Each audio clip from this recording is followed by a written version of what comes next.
اعوذ باللہ من الشیطان الرجیم بسم اللہ الرحمن الرحیم یا ایہا النبی اے نبی کل کہہ دیجئے لمن ان کے لیے وہ جو فی ایدیکم تمہارے ہاتھوں میں ہے من الاسرا قیدیوں میں سے ان یعلم اللہ اگر جانتا اللہ فی قلوبہم ان کے دلوں میں اگر جانے گا اللہ ان کے دلوں میں خیرن کوئی بلائی یؤتیکم تو دے گا تمہیں خیرن بہتر مما اس سے اخیزا اس سے جو لیا گیا منکم تم سے ویغفر لکم اور تمہیں بخش دے گا واللہ اور اللہ غفور الرحیم اللہ بڑا بخشنے والا اور رحم کرنے والا ہے۔ تو دیکھیے اس آیت میں اللہ تعالیٰ فرماتے ہیں کہ اے نبی کل لمن فی ایدیکم من الاسرا جو تمہارے پاس قیدی ہیں ان سے کہہ دو۔ اب اور جیسے آپ جانتے ہیں کہ قیدی بنائے گئے تھے 70 لوگ، تو خاص طور پر حضرت عباس جو ہے نا، حضرت عباس رضی اللہ تعالیٰ عنہ وہ فرماتے ہیں کہ یہ آیت میرے بارے میں نازل ہوئی۔ وہ کہتے ہیں کہ جو غزوہ بدر میں جو قیدی بنائے گئے ان میں میں بھی تھا اور مجھے قیدی بنایا گیا، لیکن چونکہ وہ نبی پاک صلی اللہ علیہ وسلم کے چچا تھے قید میں رکھے گئے، اور کہتے ہیں کہ وہ کیا ہوتا ہے نا کہ آپ انہوں کی تکلیف بھی زیادہ ہوتی ہے، تو آپ صلی اللہ علیہ وسلم اس ساری رات سو نہیں سکے، بے چین رہے، مطلب کہ تھے تو وہ مثلا اس وقت مسلمان نہیں ہوئے تھے ہاں وہ کافر تھے، اس وقت اسلام نہیں قبول کیا ہوا تھا، اسی لیے تو غزوہ بدر میں کافروں کی طرف سے لڑے تھے نا وہ۔ لیکن انہوں نے کیا کیا کہ جب اس غزوے میں نکلے تو اپنے ساتھ ڈھیر سارا سونا بھی انہوں نے اپنے ساتھ رکھا کہ اگر کافروں کو کسی چیز کی کھلانے کی پلانے کی کسی چیز کی ضرورت پڑ گئی تو میں یہ سارا دے کے تو وہاں پہ خرچ کر دوں گا۔ یعنی کہ مسلمانوں کے خلاف تھے نا، کافر تھے تو کافروں کے ساتھ نکلے تھے غزوہ بدر میں۔ اب جب یہ قیدی بنائے گئے تو ان میں یہ بھی تھے، تو یہ بات نبی پاک صلی اللہ علیہ وسلم کو تھے تو ان کے چچا ایک رشتہ ہوتا ہے، تو آپ صلی اللہ علیہ وسلم اس دن پوری رات میں چین جو ہے رہے۔ لیکن پھر کیا ہوا کہ جب یہ آئے صحابہ کرام سے مشورہ لیا گیا تو صحابہ کرام نے کیا مشورہ دیا کہ اللہ کے رسول ہم فدیہ لے کے چھوڑ دیتے ہیں۔ تو پھر آپ صلی اللہ علیہ وسلم نے اس طرح فرمایا صحابہ کرام سے، پھر یہ جو کافر لوگ تھے ان سے بھی کہا کہ بھائی آپ لوگ فدیہ دے کے اپنی جان کی خلاصی کروا سکتے ہو۔ پھر انہوں نے جتنے بھی قیدی تھے انہوں نے رقم دی۔ اب جب یہ حضرت عباس رضی اللہ تعالیٰ عنہ کی باری آئی نا تو انہوں نے کیا کہا، انہوں نے کہا کہ اللہ کے رسول میں تو اتنا زیادہ سونا لے کے آیا تھا، وہ سارے کا سارا سونا وہ میرے فدیے میں رکھ لیں۔ آپ نے فرمایا وہ جو سونا تم لے کے آئے تھے وہ تو جنگ کے اندر تھا، وہ تو مال غنیمت تھا، وہ تو ہمیں مل چکا ہے، یہ تو مسلمانوں کو مل چکا ہے۔ اب یہ جو تم یہاں پہ قیدی ہو اس کا تمہیں علیحدہ دینا پڑے گا۔ اچھا اس نے کیا کہا، اس وقت مسلمان نہیں تھے، کہا کہ اللہ کے رسول میرے پاس تو پھر کچھ بھی نہیں، بلکہ آپ نے فرمایا تمہارے جو 2 بھتیجے ہیں نا ان کا بھی تمہیں وہ دینا پڑے گا۔ تو وہ کہنے لگا حضرت عباس رضی اللہ تعالیٰ عنہ اس وقت مسلمان نہیں تھے، لیکن انہوں نے کہا کہ اللہ کے رسول پھر میرے پاس تو کچھ بھی نہیں ہے اور مجھے تو ان لوگوں سے یعنی کہ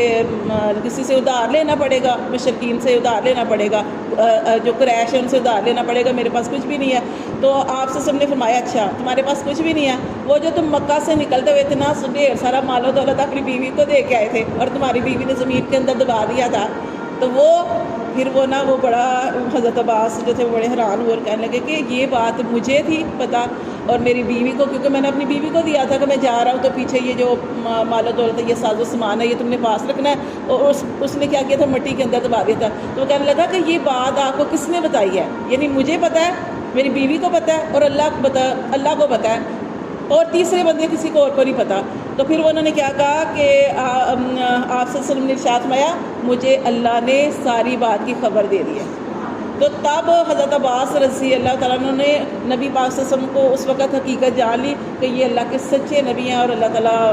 ان کے ساتھ مدد ہے، تب وہ اسلام انہوں نے قبول کر لیا تھا۔ لیکن اسلام قبول کرنے کے بعد اسلام کا اظہار نہیں کیا۔ کیوں نہیں کیا؟ اس وقت نہیں کیا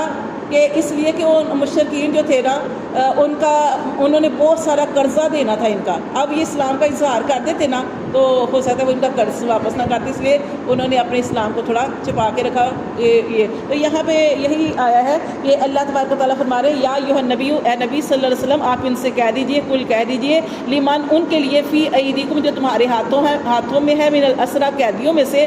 ان یعلم اللہ اگر جانے گا اللہ فی قلوبکم تمہارے دلوں میں خیرن بلائی یؤتیکم تو تمہیں دے گا خیرن منہا اس سے بہتر۔ اب وہ ظاہر اتنا فدیہ بھی انہوں نے دیا تو اللہ فرماتے ہیں کہ ان کو تسلی دے دو کہ اگر اگر یہ لوگ اللہ تعالیٰ ان کے دلوں میں ایمان کو جائے، جیسے اللہ نے ان کو ہدایت دے دی، اسلام قبول انہوں نے کر لیا کہ اللہ تمہیں ضرور دے گا. اللہ فرماتے ہیں کیا دے گا؟ مما اخذ منکم، جو تم سے لیا گیا،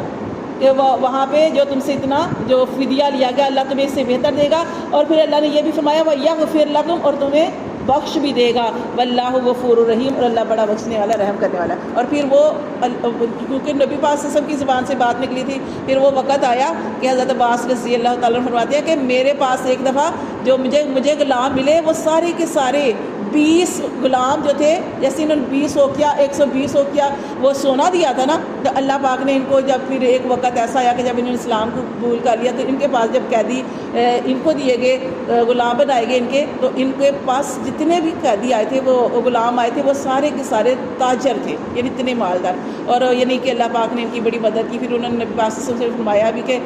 عرض کی کہ اللہ کے رسول، واقعی اللہ نے مجھے وہ جو فدیہ لیا تھا نا، مجھے اب اللہ تعالیٰ نے بڑھا چڑھا کے دے دیا. تو یہ اللہ تعالیٰ نے کیونکہ فرما دیا تھا کہ اللہ تمہیں اس سے بہتر دے گا، تمہاری بخشش بھی کرے گا، اور اللہ بخشنے والا رحم کرنے والا ہے. وَإِن يُرِيدُوا، اللہ فرماتے ہیں اگر وہ ارادہ کریں خیانت کا، آپ صلی اللہ علیہ وسلم سے خیانت کرنے کا، فقد خان اللہ، تو وہ خیانت کر چکے اللہ سے، من قبل، اس سے پہلے. اگر وہ تجھ سے خیانت، اب کیا ہے کہ اسلام قبول کیا تھا نا، اس کے علاوہ کچھ اور بھی قیدی تھے، انہوں نے بھی اسلام قبول کیا تھا. اللہ فرماتے ہیں اگر یہ صرف اس لیے آپ کو دھوکہ دینے کے لیے ظاہری طور پر کلمہ پاڑے ہیں، تو یہ اس کا ذکر ہے کہ اگر یہ ارادہ کرتے ہیں تو اس سے خیانت کرنے کا، فقد خان اللہ، تو یہ خیانت کر چکے اللہ سے، من قبل، اس سے پہلے. وَأَمْكَنَ مِنْهُمْ، جب انہوں نے خیانت کی، جیسے آپ جانتے ہیں غزوہ بدر میں خیانت کی، اللہ فرماتے ہیں تو اللہ نے پھر آپ کو، یعنی یہ لوگ جو تھے آپ کی قدرت میں دے دیے، آپ کے قبضے میں دے دیے. واللہ، اور اللہ علیم حکیم، اللہ تعالیٰ خوب جاننے والا اور خوب حکمت والا.